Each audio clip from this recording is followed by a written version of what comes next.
Hello friends, स्वागत है आप सबका हमारे यूट्यूब चैनल द वैदिक गुरुज में। आज वैदिक गुरुज कक्षा 10वीं के लिए हिंदी मीडियम बच्चों के लिए एनसीईआरटी बुक का 7वां चैप्टर निर्देशांक ज्यामिति प्रश्नावली 7.3 आपको समझाएंगे, जिसमें हम जो सूत्र प्रयोग करेंगे वो है त्रिभुज का क्षेत्रफल कैसे ज्ञात करें। त्रिभुज के क्षेत्रफल का डेरिवेशन भी हमने आपको सिखाया है, जिसका लिंक आपको ऊपर आई का बटन दबाने से मिल जाएगा। तो आज हम शुरू करते हैं। देखिए प्रश्नावली 7.3 जो आधारित है त्रिभुज के क्षेत्रफल के ऊपर। आइए शुरू करते हैं। देखिए पहला प्रश्न है, उस त्रिभुज का क्षेत्रफल ज्ञात कीजिए जिसके शीर्ष है, हमें शीर्ष दे रखे हैं ए बी और सी, तीन शीर्ष बिंदु दे रखे हैं। मान लीजिए ये कोई त्रिभुज है, हम यहां बना लेते हैं, और इसके शीर्ष हैं ए बी और सी। ये तीनों शीर्ष हमें दे रखे हैं। इसके निर्देशांक है 2 3, इसके -1 0 और इसके हैं 2 -4। हमें क्या करना है, इस त्रिभुज का क्षेत्रफल ज्ञात करना है। त्रिभुज एबीसी का क्षेत्रफल ये हम ज्ञात करना चाहते हैं। तो इसके लिए हम सूत्र का जो प्रयोग करेंगे त्रिभुज का क्षेत्रफल वो क्या है, 1/2 x1 y2 - y3 जमा x2 y3 - y1 जमा x3 y1 - y2। ये सूत्र का हम प्रयोग करने वाले हैं त्रिभुज का क्षेत्रफल ज्ञात करने के लिए। अब देखिए इसमें जो x1 y1 और x2 y2 जो है वो निर्देशांक हैं। बिंदु ए के निर्देशांक हैं x1 y1 मान लेते हैं, बी के निर्देशांक x2 y2 मान लेते हैं, और बिंदु सी के निर्देशांक x3 y3 हमने ले लिए। अब इनके मान हमने यहां से देख के इसके अंदर रखने हैं सूत्र में, तो हमारे पास त्रिभुज एबीसी का क्षेत्रफल निकल जाएगा। 1/2 x1 देखिए कितना है हमारे पास, 2 है, 2 लिख देंगे ब्रैकेट में, y2 - y3, y2 है 0 माइनस और y3 है -4, तो -4 इस तरह से लिख लिया हमने। फिर प्लस x2 हमारे पास है ये -1 ब्रैकेट में लिख देंगे। फिर हमने लिखना है y3 - y1, y3 है -4 और y1 है ये 3 -3 प्लस x3 की जगह पे 2 लिखना है। फिर y1 - y2, y1 है हमारा 3 माइनस और y2 के स्थान पे है 0। ये हमने सारे मान यहां रख दिए। 1/2 इसको हल कर लीजिए, 2 ब्रैकेट 0 माइनस माइनस प्लस हो जाएगा 4 जमा -1 -4 -3 माइनस के 7 होते हैं, और ये 2 × 3 2 × 6 हो जाएगा। ठीक है, फिर से देखिए 1/2, ये 2 चौके 8, -1 और -7 को गुना करेंगे तो प्लस हो जाएगा, 7 × 7 जमा 6, तो ये आ गया 1/2 गुना 8 और 7 15 और 6 21, यानी कि 21/2 यानी 10.5। तो त्रिभुज आप लिख देंगे यहां पर एबीसी, यानी त्रिभुज, देखिए हमने सिंबल भी बना दिया, त्रिभुज एबीसी का क्षेत्रफल जो निकला है हमारे पास 10.5 वर्ग मात्रक। इकाई जरूर लिख देनी है वर्ग मात्रक, क्योंकि वर्ग में आता है हमेशा क्षेत्रफल। इसी प्रकार इसका दूसरा भाग है। दूसरे भाग में भी देखिए हमें तीनों निर्देशांक दिए हुए हैं ए बी सी। ऐसे ही एक त्रिभुज बना लेते हैं पहले की तरह, ए बी सी। ए के निर्देशांक यहीं पे लिख लेते हैं x1 y1, बी के निर्देशांक x2 y2 और सी के x3 y3। और हम ज्ञात करना चाहते हैं यहां पर त्रिभुज का क्षेत्रफल।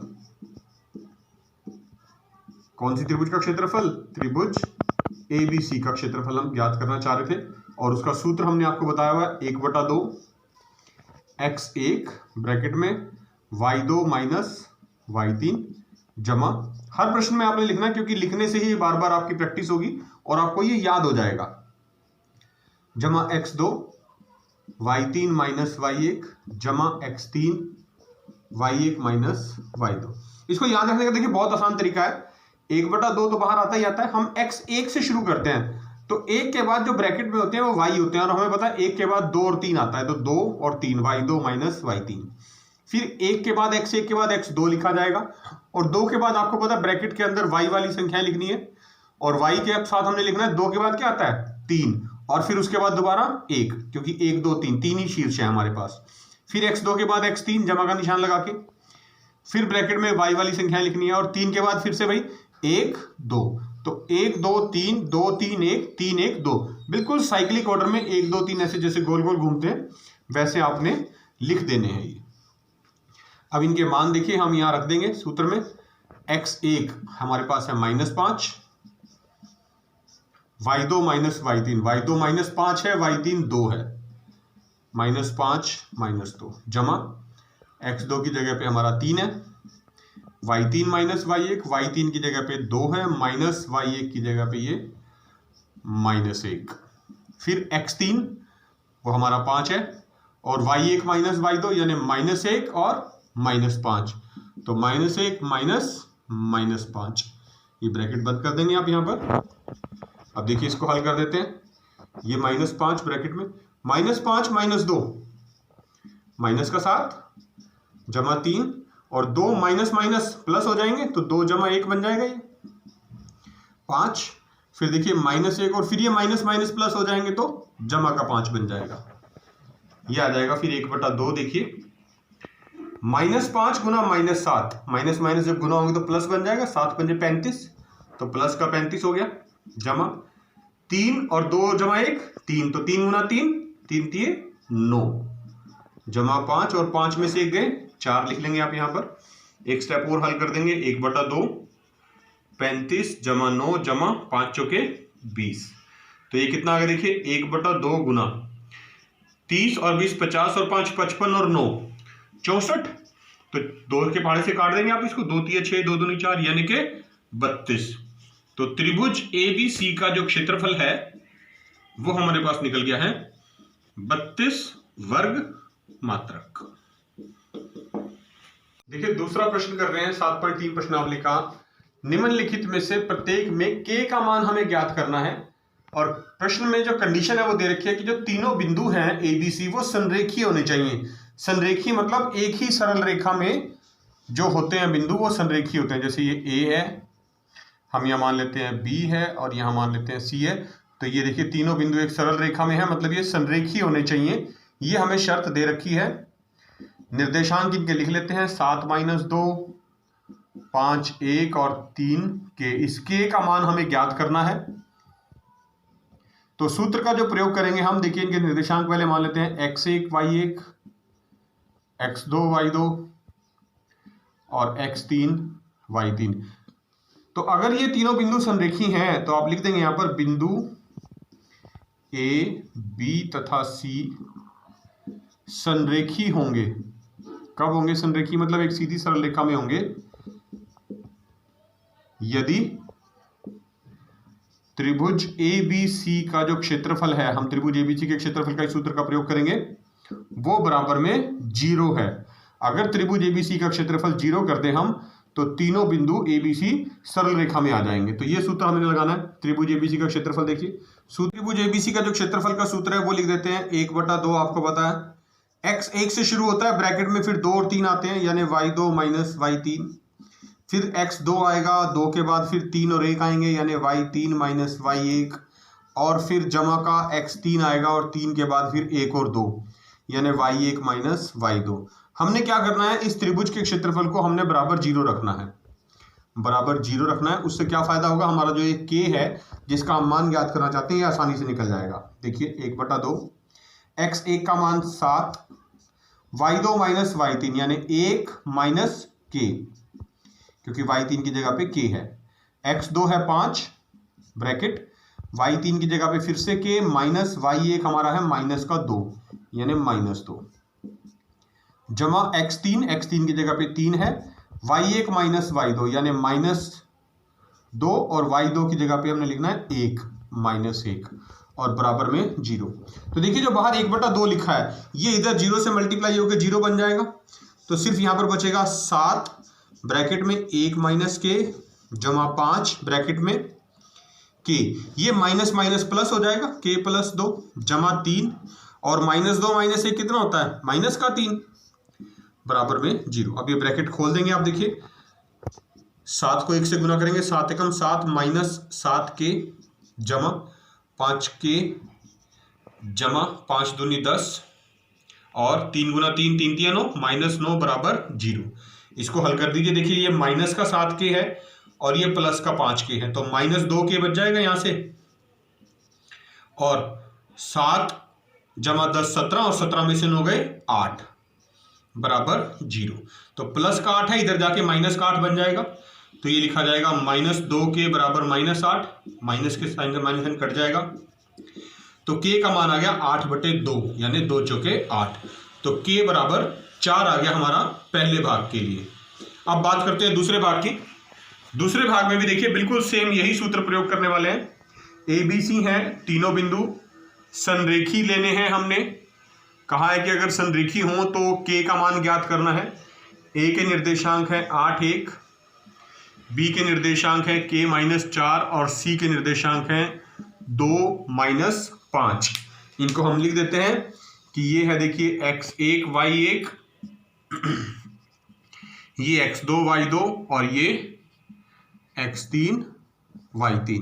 और हमें पता है कि जो ये बिंदु हैं तीनों A B तथा C ये संरेखी होंगे। संरेखी मतलब एक सीधी सरल रेखा में आएंगे। कब आएंगे?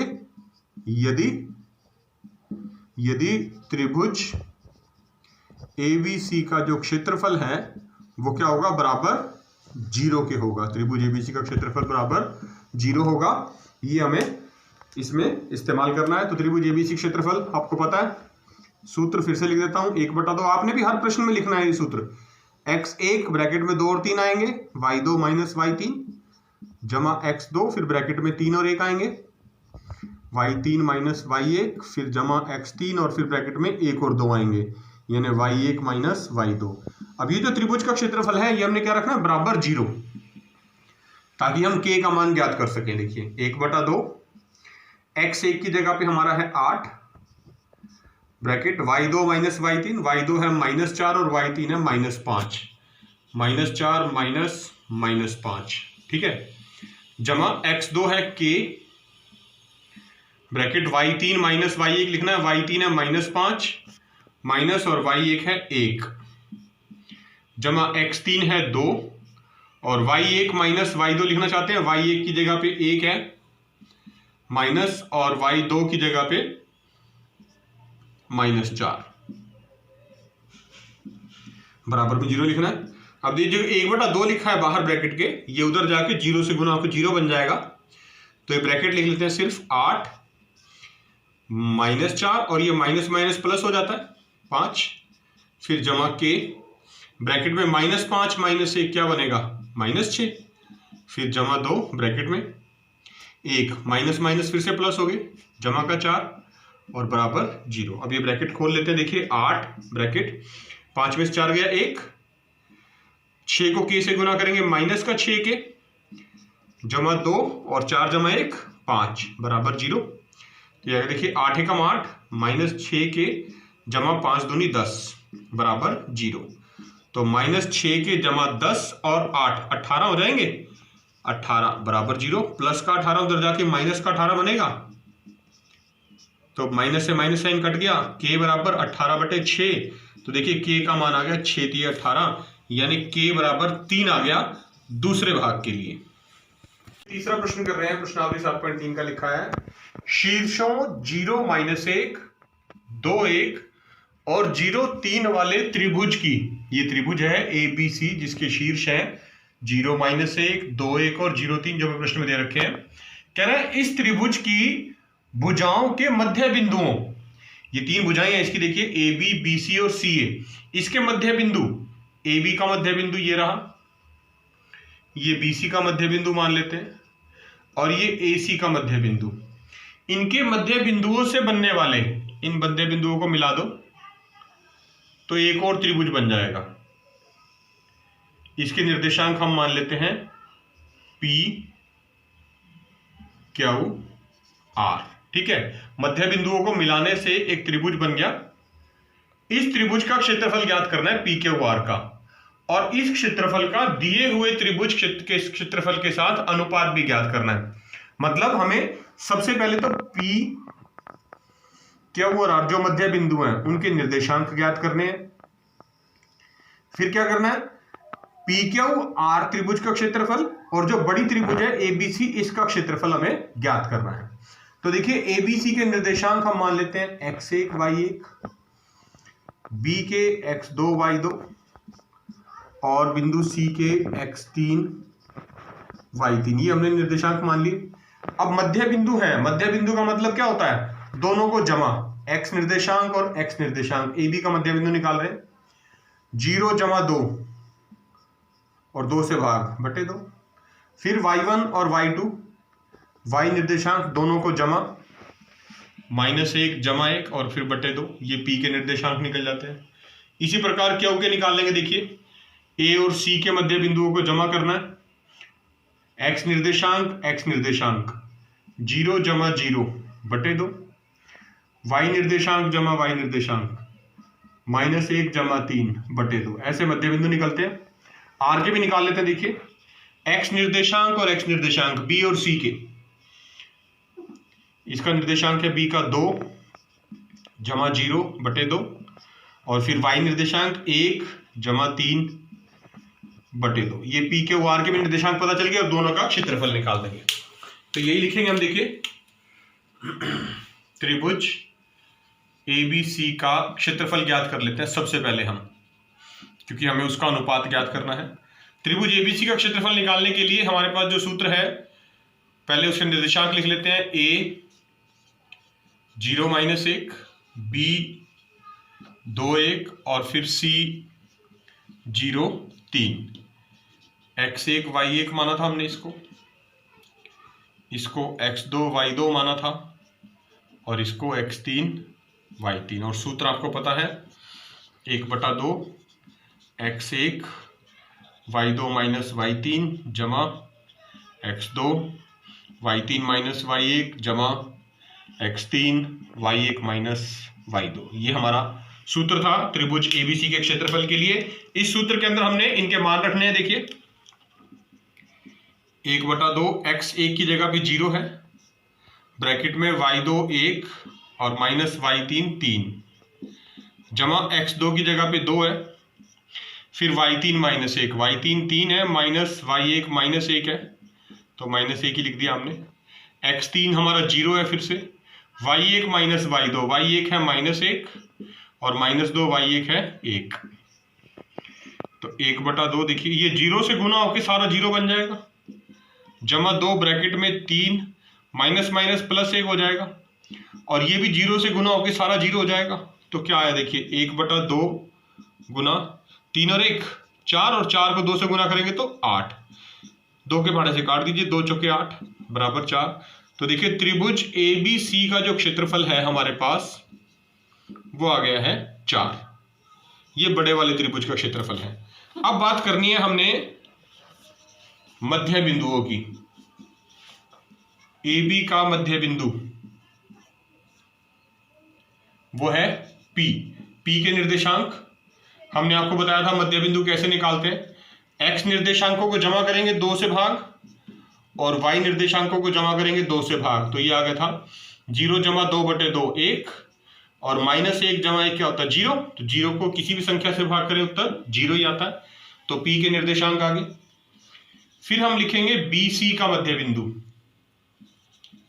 BC का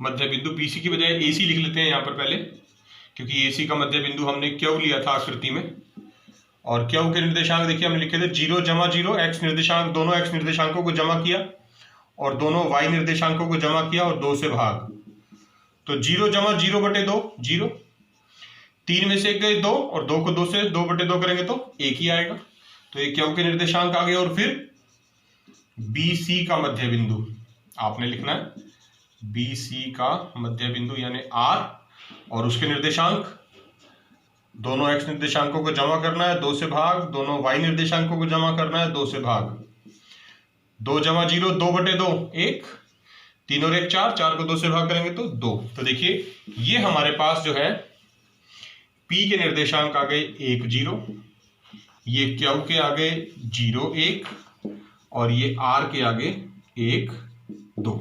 ठीक है, P के R के निर्देशांक आगे, तो हमने क्या करना है, अब इसका क्षेत्रफल निकालना है। तो त्रिभुज PQR का क्षेत्रफल, सूत्र आपको पता है, फिर से लिख देते हैं। 1/2 x1 y2 माइनस y3 जमा x2 y3 माइनस y1 जमा x3 y1 माइनस y2। इन सब के मान रख देंगे, तो यहां लिख भी देते हैं। देखिए अब ये x1 y1 हो गया हमारा,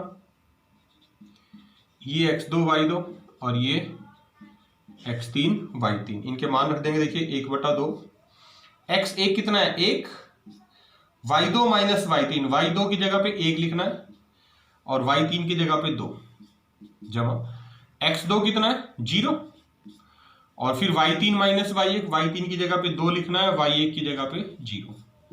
फिर x3 कितना है 1 ब्रैकेट, y1 की जगह पे 0 लिखना है माइनस y2 की जगह पे 1 लिखना है और ब्रैकेट क्लोज। इसको हल कर देंगे। देखिए 1/2 क्या आएगा 1, 2 में से 1 -1, 0 से गुना होके 0 बन जाएगा और -1 और +1 को गुना करेंगे तो माइनस का 1 ही आएगा। तो ये आगे देखिए 1/2 ब्रैकेट के अंदर आ गया -1 यानी 1/2 गुना -2, 2 से 2 कट गया, -1 आ गया। लेकिन हमने जो क्षेत्रफल लेना है वो कभी भी नेगेटिव नहीं होता, ऋणात्मक नहीं हो सकता, तो हमने इसको +1 मानना है। तो त्रिभुज PQR का जो क्षेत्रफल निकलेगा वो 1 निकला। अब अनुपात निकालना था, तो त्रिभुज PQR का क्षेत्रफल अनुपात त्रिभुज ABC का क्षेत्रफल क्या है। देखिए त्रिभुज PQR का जो क्षेत्रफल है वो हमारा आया 1 अनुपात, और त्रिभुज ABC का जो क्षेत्रफल आया था वो आया था 4, तो अनुपात आ गया दोनों त्रिभुजों का 1:4। देखिए चौथा प्रश्न कर रहे हैं, प्रश्नावली 7.3 का लिखा है, उस चतुर्भुज का क्षेत्रफल ज्ञात कीजिए। अब चतुर्भुज का क्षेत्रफल ज्ञात करना है जिसके शीर्ष हमें दे रखे हैं A, B, C और D, इसी क्रम में लेने हैं। तो हमने इसी क्रम में देखिए A, B, C और D इनके निर्देशांकों के साथ ये लिख दिए, चतुर्भुज के चारों निर्देशांक शीर्षों के साथ। हमें इस चतुर्भुज का क्षेत्रफल ज्ञात करना है। प्रश्नावली हम जो कर रहे हैं उसमें कहा गया त्रिभुज का क्षेत्रफल, तो क्या करेंगे, इस चतुर्भुज को हम दो त्रिभुजों में बांट देंगे। कैसे, हम इसका कोई भी एक विकर्ण, मान लीजिए AC, इसको मिला देते हैं। अब इस AC विकर्ण ने क्या किया, इस चतुर्भुज ABCD को 2 त्रिभुजों में बांट दिया, त्रिभुज 1 और त्रिभुज 2। त्रिभुज 1 का क्षेत्रफल जमा त्रिभुज 2 का क्षेत्रफल, दोनों को जमा कर देंगे तो पूरे चतुर्भुज का क्षेत्रफल निकल जाएगा। तो देखिए सबसे पहले त्रिभुज 1 का क्षेत्रफल निकालेंगे, इसके निर्देशांक मान लेते हैं ABC, लिख लेंगे यहां पर त्रिभुज ABC का क्षेत्रफल 1। ठीक है, ये पहली त्रिभुज है हमारी, और जो निर्देशांक है मैं वो लिख लेता हूं। देखिए पहले -4 -2, B के -3 -5 और C के 3 -2, x1 y1 x2 y2 और ये हो गए x3 y3। सूत्र लिख लेंगे, सूत्र क्या था, 1/2 x1 y2 माइनस y3 जमा x2 y3 माइनस y1, याद हो गया होगा अब तक आपको ये सूत्र, x3 y1 माइनस y2। ठीक है, इनके मान रख देंगे, तो 1/2 x1 कितना है -4, y2 है -5, y3 है -2 यानी -2। फिर x2 का मान -3, y3 माइनस y1 है -2 माइनस y1 है -2, राइट। फिर है प्लस x3 की जगह पे हमने लिखना है 3 और ब्रैकेट में y1 माइनस y2, y1 की जगह पे लिखा है -2 माइनस और y2 की जगह पे लिखा है -5, इस प्रकार। ठीक है, इसको हल कर दीजिए आप, 1/2 -4, देखिए -5, ये माइनस माइनस प्लस हो जाएगा 2, जमा -3, ये -2 और ये माइनस माइनस प्लस हो जाएगा 2, जमा 3 -2 और ये माइनस माइनस फिर से प्लस हो गया 5। एक स्टेप और हल कर देंगे। देखिए -4, 5 में से 2 गए 3, बड़ी रकम का चिन्ह आएगा माइनस का 3, ये माइनस का 3 है और -2 जमा 2 जीरो होता है, जीरो से गुना होकर सारा जीरो हो जाएगा, तो जमा 3 और 5 में से 2 गए 3, तो देखिए क्या बचा 1/2 ब्रैकेट में -4 और -3 को गुना करेंगे, 4 3 12 जमा का जमा 3 3 9, तो आ गया 1/2 गुना 12 और 9 21, तो यानी 21/2 जो है वो क्षेत्रफल आ गया त्रिभुज एबीसी का। काट देंगे इसको, दशमलव के रूप में प्रकट हो जाएगा क्योंकि पूरा भाग नहीं होगा, तो 10.5 वर्ग मात्रक। ये त्रिभुज एबीसी का क्षेत्रफल आ गया हमारे पास, पहली त्रिभुज का, त्रिभुज एबीसी का क्षेत्रफल। अब बात करेंगे दूसरी त्रिभुज जो हमारे पास थी, वो है ए सी डी। ए के निर्देशांक लिख लेता हूं -4 -2, सी के लिख लेता हूं 3 -2 और डी के लिख लेता हूं 2 3। इनको x1 y1 लेंगे सूत्र में प्रयोग करने के लिए, इनको x2 y2 लेंगे और इनको x3 y3। और त्रिभुज एबीसी के सूत्र का फॉर्मूला आपको पता है क्षेत्रफल का, तो त्रिभुज ACD है आपकी बार, ACD का क्षेत्रफल सूत्र लिख देते हैं। देखिए 1/2 x1 y2 - y3 जमा x2 y3 - y1 जमा x3 y1 - y2, ये सूत्र लिख दिया। अब इसके अंदर हमने ये मान रखने हैं, x1 का मान है -4 ब्रैकेट, y2 - y3, y2 की जगह पे है -2 माइनस y3 है 3 जमा x2 की जगह पे लिखना है 3, y3 - y1, y3 की जगह पे 3 है, माइनस y1 की जगह पे ये -2 है, तो ब्रैकेट में -2 लिख दिया। x3 हमारा 2 है और y1 - y2 यानी -2 और -2, इस प्रकार ये लिखा जाएगा। इसको हल कर देंगे आप, 1/2 -4 -2 -3 कितना होता है -5 जमा 3, ये 3 माइनस माइनस प्लस हो गया, जमा का 2, फिर ये जमा का 2 -2 और ये माइनस माइनस फिर से प्लस हो गया, जमा का 2, क्या बनेगा देखिए 1/2, 4 और 5 गुना होंगे, 4 पंजे 20 और माइनस माइनस गुना होके प्लस हो जाते हैं, जमा 3 3 और 2 5 जमा 2 और -2 + 2 0। तो आप इसको सारे को जब हल करेंगे तो क्या आएगा देखिए 1/2 गुना ये 20 हो गया और ये 5 थी 15 हो गया, ये 0, तो 15 और 20 35, यानी 35/2 दशमलव के रूप में प्रकट कर देंगे, 17.5 वर्ग मात्रक आ गया। हमें कहा गया था चतुर्भुज ABCD का क्षेत्रफल ज्ञात करना है, वो हमने दो त्रिभुजों के रूप में बांट लिया था, बराबर त्रिभुज ABC का क्षेत्रफल और जमा त्रिभुज ACD का क्षेत्रफल। तो ABC का क्षेत्रफल आया था 10.5 और ACD का क्षेत्रफल आया है 17.5, तो ये हो गया 28 वर्ग मात्रक।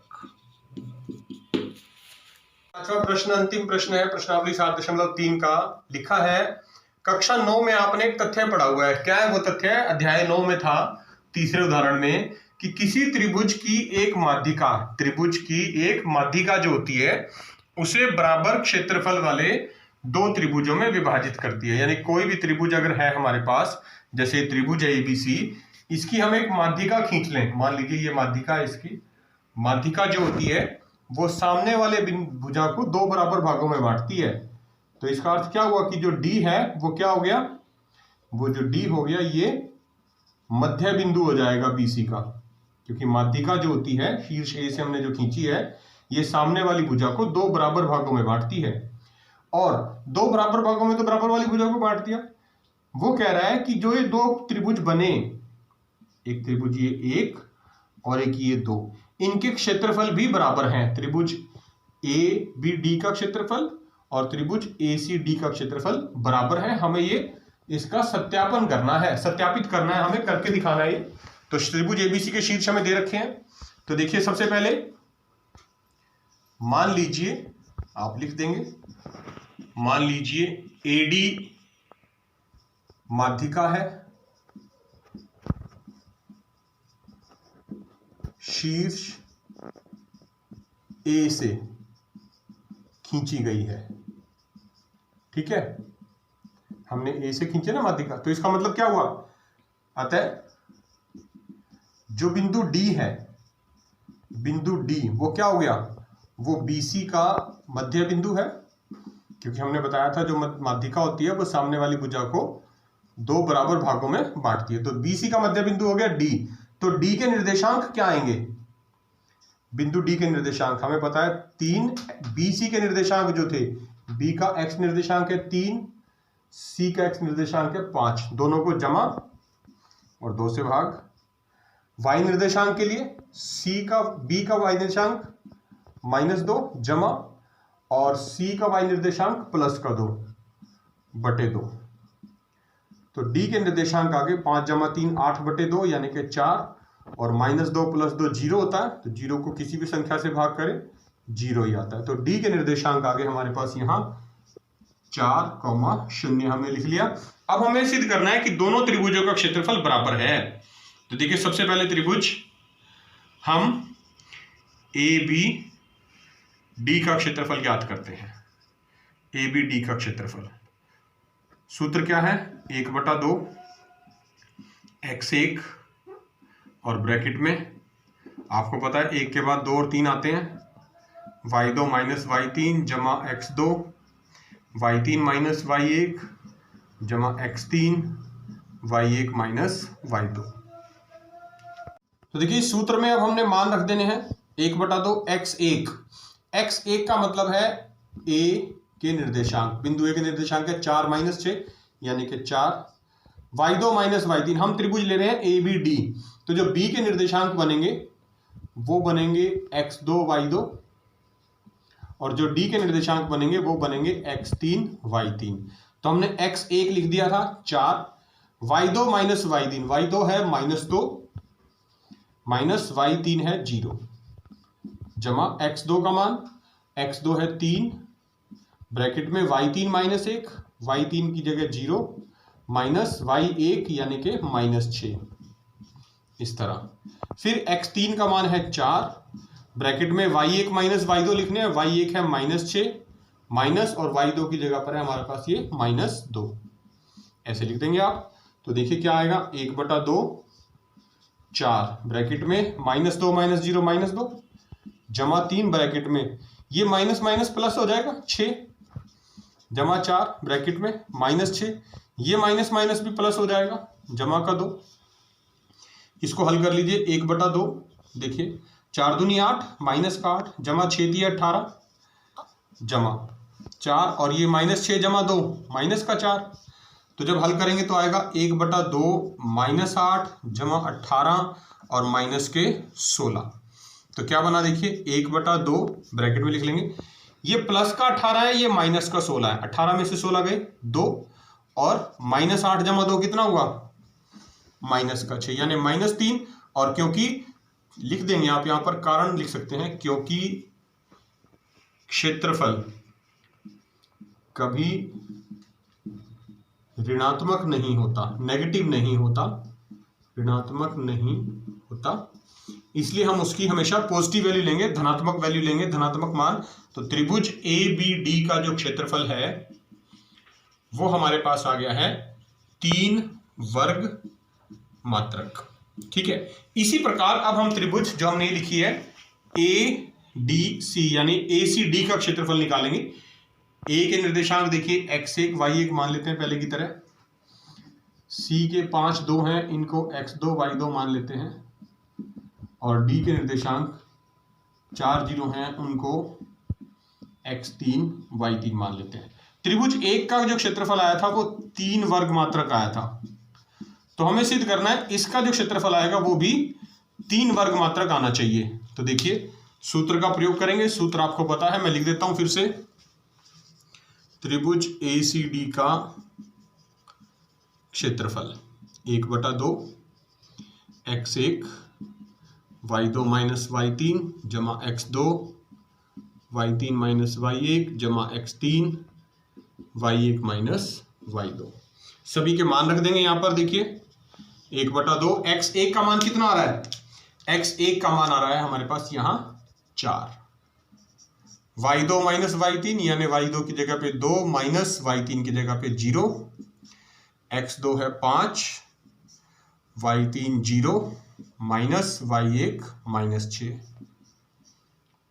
फिर x3 4, y1 minus 6 minus y2 है 2 और ब्रैकेट बंद। हल कर देंगे। देखिए 1/2 4 दूनी 8 जमा 5, ये माइनस माइनस प्लस से हो जाएगा 6 जमा 4, माइनस 6 माइनस 2 कितना हो गया? -8। तो ये आगे देखिए 1/2 ब्रैकेट में 8 जमा 5 गुना 6, 6 पंजा 30 होता है, और -8 चौके 32। तो कितना आगे देखिए 1/2 8 और ये 30 और -32 माइनस का 2 यानी 8 माइनस 2 6। तो 1/2 गुना 6 2 तिया 6। ये भी कितना आ गया? 3 वर्ग मात्रक। देखिए हमने सिद्ध कर दिया कि जो दोनों त्रिभुजों के क्षेत्रफल हैं वो बराबर आ रहे हैं। त्रिभुज ABD का क्षेत्रफल और त्रिभुज ACD का क्षेत्रफल, यानी ये भी कितना आया? 3 वर्ग मात्रक, और यही हमें सिद्ध करना था। तो देखा बच्चों आपने, ये थी कक्षा 10वीं के लिए NCERT बुक की प्रश्नावली 7.3, जिसमें हमने आज प्रयोग किया त्रिभुज का क्षेत्रफल किस प्रकार ज्ञात कर सकते हैं। आपने इन सभी प्रश्नों को अपने आप एक बार लिखकर प्रैक्टिस जरूर करनी है। सबसे इंपॉर्टेंट बात, अगर अभी तक आपने हमारा चैनल द वैदिक गुरुज यूट्यूब से सब्सक्राइब नहीं किया है तो अभी सब्सक्राइब करें और बेल आइकन बटन जरूर दबाएं। अपने दोस्तों से भी इस चैनल को सब्सक्राइब जरूर करवाएं, क्योंकि अगर आप चाहते हैं कि वैदिक गुरुज के वीडियो सबसे पहले आप तक मिले, बहुत इंटरेस्टिंग वीडियोस हम अभी और आगे लेके आने वाले हैं। हम आपसे यही रिक्वेस्ट करते हैं, आप अपने घर में रहें, सेफ रहें, स्वस्थ रहें, सुरक्षित रहें, अपना ध्यान रखें, बिना कारण घर से बाहर ना जाएं और खूब मन लगा के पढ़िए। जुड़े रहिए वैदिक गुरुज के साथ। हम बहुत जल्द नए प्रश्नों के साथ फिर मिलेंगे। तब तक के लिए थैंक यू।